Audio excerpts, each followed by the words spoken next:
আল্লাহ পাক অন্য সূরায় বলেছেন, ইন্না আনজালনাহু ফি লাইলাতুল কদর, আমি কোরআনকে লাইলাতুল কদরে নাযিল করেছি। আর আমরা সবাই জানি লাইলাতুল কদর কোন মাসে? রমাদান মাসের শেষ দশকে। নবী সাল্লাল্লাহু আলাইহি ওয়াসাল্লাম আমাদেরকে জানাতে বের হয়েছিলেন যে এক্স্যাক্টলি কোন রাতে লাইলাতুল কদর। নবীজি লাইলাতুল কদর পেয়েছিলেন, তার কপালে কাদা মাটির দাগ ছিল, ওই রাতে বৃষ্টি হয়েছিল। লাইলাতুল কদরের রাতে বৃষ্টি হতে পারে, এর একটা আলামত। তিনি বলতে বের হয়েছেন সাহাবীদেরকে যে কবে লাইলাতুল কদর। পথিমধ্যে দেখলেন দুইজন মুসলিম আপসে ঝগড়া করছে। কি করছে? যেটা আমরা সচরাচর করি আর কি। দুইজন মুসলিম আপসে ঝগড়া করছে। নবী সাল্লাল্লাহু আলাইহি ওয়াসাল্লাম বললেন যে আমি লাইলাতুল কদর জানানোর জন্যই এসেছিলাম, কিন্তু মুসলিমদের আপসের ঝগড়ার কারণে এই জ্ঞানটাকে আমার থেকে ভুলিয়ে দেওয়া হয়েছে। এই ভুলিয়ে দেওয়ার মধ্যেই কল্যাণ ছিল। নবী সাল্লাল্লাহু আলাইহি ওয়াসাল্লাম বললেন, তোমরা লাইলাতুল কদর রমাদানের শেষ দশকে তালাশ করবে, শেষ দশকের বিজোড় রাতে তালাশ করবে, অর্থাৎ 21, 25, 23, 27 এবং 29 এই 5টা রাতে তোমরা লাইলাতুল কদর তালাশ করবে। ইনশাআল্লাহ এর মধ্যে একটা রাত লাইলাতুল কদর হবে। এই রাত যে পেয়ে যাবে, 1000 মাস ইবাদত করলে যে নেকি হয়, এই এক রাত ইবাদত করলে সেই নেকি হবে ইনশাআল্লাহ। লাইলাতুল কদরি খায়রুম মিন আলফি শাহর।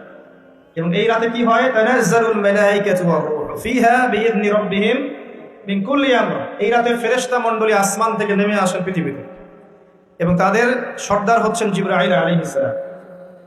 কি নিয়ে নেমে আসেন? প্রত্যেকটা বিষয়ের ফয়সালা নিয়ে। অর্থাৎ এই এক বছর কি হবে আপনার সাথে, এটা লাইলাতুল কদরের মধ্যে ফিক্স করা হয়। মানুষের তাকদীর 3 দফায় লেখা হয়। কয় দফায়? প্রথম দফা হচ্ছে আসমান এবং জমিন সৃষ্টি করার 50,000 বছর আগেই আমাদের তাকদীর লেখা হয়ে গেছে। আসমান জমিন সৃষ্টি করার 50,000 বছর আগেই আপনার আমার তাকদীর লেখা হয়ে গেছে।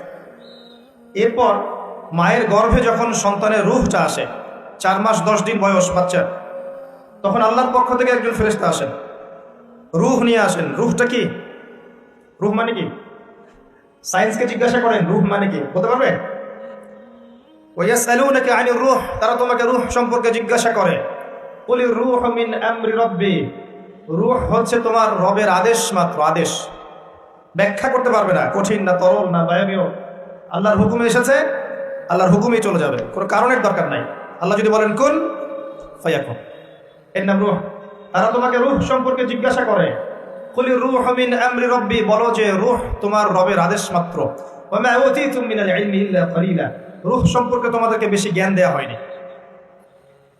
তো এই রাতে যখন মালায়েকার পক্ষ থেকে আল্লাহ পাক রূহটা পাঠিয়ে দেন মায়ের গর্ভে, মালায়েকা ফুঁকে দেন, তখন বাচ্চা নড়াচড়া শুরু করে, বাচ্চার হার্টবিট পাম্প করা শুরু করে।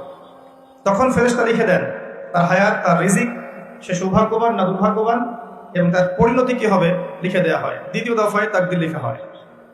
প্রথম দফায় কোথায়? আসমান জমিন সৃষ্টির 50,000 বছর আগে লাউহে মাহফুজ লেখা হয়ে গেছে। দ্বিতীয় দফা এখানে। এরপর লাইলাতুল কদরে আগামী 1 বছর কোথায় কি হবে না হবে প্রত্যেকটা বিষয় ফয়সালা করা হয় লাইলাতুল কদরে, যেটা রমাদান মাসের শেষ দশকে, শেষ দশকের বিজোড় রাতে। অতএব শেষ দশকে আমরা বাজার ঘাটে বেশি ব্যস্ত হব না।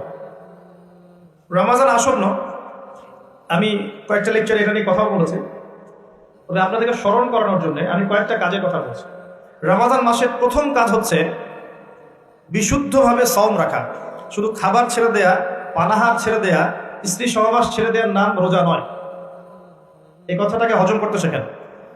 খাবার পানীয় স্ত্রী সহবাস ছেড়ে দেওয়ার নামই শুধু রোজা নয়।